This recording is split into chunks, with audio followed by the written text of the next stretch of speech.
Allah rəhmət eləsin. Kürdəmir rayon məhkəməsinin sədri Marif Kazımov vəfat edib. Ajans AZ-ın yaydığı məlumata görə 55 yaşlı hakim bugün həyatını itirib. Bildirilir ki, onun ölümünə onkoloji xəstəlik səbəb olub. Qeyd edək ki, Marif Kazımov uzun illər məhkəmə hüquq sistemində çalışaraq böyük təcrübə qazanmışdı. O, ümumilikdə 18 il məhkəmə hakimi kimi fəaliyyət göstərib. Marif Kazımov 2007-2011-ci illər arasında Binəqədi rayon məhkəməsində hakim vəzifəsində çalışıb.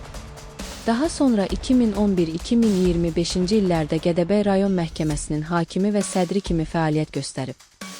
Hakimlik karyerasının son mərhələsində isə 2025-ci ildən etibarən Kürdəmir rayon məhkəməsinin sədri vəzifəsinə təyin olunaraq bu postda çalışıb.